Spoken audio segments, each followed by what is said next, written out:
अस्सलामु अलैकुम वरहमतुल्लाहि वबरकातुहू। उम्मीद है आप सब खैरियत से होंगे। मेरे प्यारे भाइयों और बहनों, आज की हमारी मजलिस का मकसद है कि हम इस्लाम की रोशनी में एक बहुत अहम मसले पर बात करें। आज का हमारा मौजू है, हुजूर सल्लल्लाहु ताला अलैहि वसल्लम ने फरमाया, शौहर बीवी को खर्चा ना दे तो बीवी क्या करे। इस मसले पर अल्लाह ताला उनके रसूल सल्लल्लाहु ताला अलैहि वसल्लम ने बहुत साफ हिदायत दी है। आज हम इस बात को समझेंगे कि अगर शौहर अपनी बीवी को खर्चा देने में नाकाम रहता है तो बीवी को क्या करना चाहिए। इस्लाम ने औरत को बहुत इज्जत दी है और उसकी हर जरूरत का ख्याल रखा है। तो चलिए शुरू करते हैं। मेरे प्यारे भाइयों और बहनों, इस्लाम में शादी एक पाक रिश्ता है। अल्लाह ताला ने कुरान में फरमाया है कि और औरतों के लिए वही हक है जो मर्दों पर है, बराबर और मुनासिब तरीके से। इसका हवाला है सूरह बकरा आयत नंबर 228। इस आयत से साफ है कि शौहर और बीवी दोनों के हक और जिम्मेदारियां है। शौहर की सबसे बड़ी जिम्मेदारी है कि वो अपनी बीवी की जरूरतों का ख्याल रखे। हुजूर सल्लल्लाहु ताला अलैहि वसल्लम ने फरमाया कि तुम में से सबसे बेहतर इंसान वो है जो अपनी बीवी के लिए सबसे अच्छा हो। इसका हवाला है सूरह इब्न माजा। शौहर का फर्ज है कि वो बीवी को खाना, कपड़ा और रहने की जगह दे। ये उसका हक है। कुरान में अल्लाह ताला फरमाते हैं कि मर्द औरतों पर हाकिम है, इसलिए कि अल्लाह ने एक को दूसरे पर फजीलत दी और इसलिए कि मर्द अपने माल से खर्च करता है। इसका हवाला है सूरह निसा आयत नंबर 34। इस आयत से साफ है कि शौहर को बीवी की माली जरूरतें पूरी करनी है। अब सवाल यह है कि अगर शौहर अपनी जिम्मेदारी को पूरा ना करे तो क्या होगा। अगर वह बीवी को खर्चा ना दे तो क्या बीवी चुपचाप सहन करे? नहीं। मेरे भाइयों और बहनों, इस्लाम ने औरत को इज्जत के साथ जीने का हक दिया है। हुजूर सल्लल्लाहु ताला अलैहि वसल्लम ने फरमाया कि अगर कोई शख्स अपनी बीवी को खर्चा ना दे और उसकी जरूरतों का ख्याल ना रखे तो वह अल्लाह के सामने गुनहगार है। अगर शौहर जानबूझकर खर्चा नहीं देता और बीवी को मुश्किल में डालता है तो ये एक बड़ा गुनाह है। लेकिन इसका मतलब ये नहीं कि बीवी तुरंत जंग शुरू कर दे। इस्लाम में हर मसले का हल सब्र और हिकमत से निकाला जाता है। अब हम आते हैं असल सवाल पर कि अगर शौहर खर्चा ना दे तो बीवी को क्या करना चाहिए। इस्लाम ने इस मसले का हल बहुत साफ तौर पर बताया है। मैं आपको कुछ कदम बताता हूँ जो बीवी को उठाने चाहिए। पहला कदम, बातचीत और नरमी से समझाना।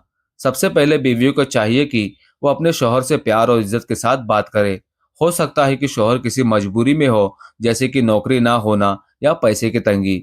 उसे चाहिए कि वो नरमी से कहे कि मुझे और हमारे बच्चों को कुछ ज़रूरतें हैं, क्या हम इस बारे में बात कर सकते हैं। हुजूर सल्लल्लाहु ताला अलैहि वसल्लम ने फरमाया, जो शख्स नरमी से काम लेता है अल्लाह उसे बरकत देता है। दूसरा कदम, परिवार या बुजुर्गों की मदद लेना।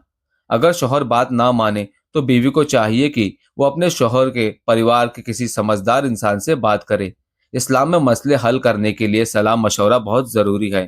कुरान में अल्लाह ताला फरमाते हैं कि अगर तुम दोनों मियाँ बीवी में झगड़ा हो तो एक हकम पंच मर्द के घर से और एक औरत के घर से बुलाओ। सूरह निसा आयत नंबर 35। इस आयत से साफ है कि परिवार या समाज के लोग मसले का हल करने में मदद कर सकते हैं। तीसरा कदम, काजी या उलेमा से रुजू करना।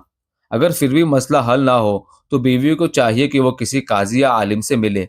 इस्लाम में काजी का काम है कि वो शरीयत के मुताबिक मसले का हल निकाले। अगर शौहर जानबूझकर खर्चा नहीं दे रहा तो काजी उसे हिदायत दे सकता है या बीवी को खर्चे का हक दिला सकता है।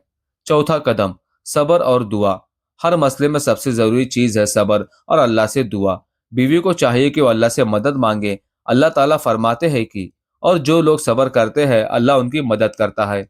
इसका हवाला है सूरह बकरा आयत नंबर 153। रात में तहज्जुद की नमाज पढ़े और अल्लाह से अपने शौहर के लिए हिदायत और अपनी मुश्किलों के लिए आसानी मांगे। मेरे प्यारे भाइयों और बहनों, इस्लाम ने बीवी को यह हक भी दिया है कि अगर शौहर लगातार उसकी ज़रूरतों को पूरा ना करे तो वो इज्जत के साथ ज़िंदगी ना गुजार सके तो वो तलाक की मांग कर सकती है। इसे खुला कहते हैं, लेकिन ये आखिरी रास्ता है। हुजूर सल्लल्लाहु ताला अलैहि वसल्लम ने फरमाया, तलाक सबसे नापसंदीदा चीज़ है जो अल्लाह के सामने जायज़ है। इसका हवाला है सुनन अबू दाऊद। इसलिए तलाक से पहले हर मुमकिन कोशिश करनी चाहिए कि रिश्ता बचा रहे। लेकिन अगर शुल्क जुल्म करता है तो बीवी की ज़िंदगी मुश्किल हो जाती है, तो इस्लाम उसे आज़ादी का हक देता है। आखिर में मैं सभी शौहरों से यही कहना चाहता हूँ कि अपनी बीवियों का ख्याल रखें, उनकी ज़रूरतें पूरे करें, क्योंकि ये आपका फ़र्ज़ है। और बीवियों से कहता हूँ सब्र और हिकमत से काम लें। हर मसले का हल अल्लाह के पास है।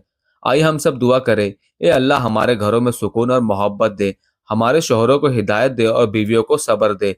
ہمیں اپنے دین پر چلنے کی توفیق دے۔ آمین۔ جزاک اللہ خیر۔ والسلام علیکم ورحمۃ اللہ وبرکاتہ۔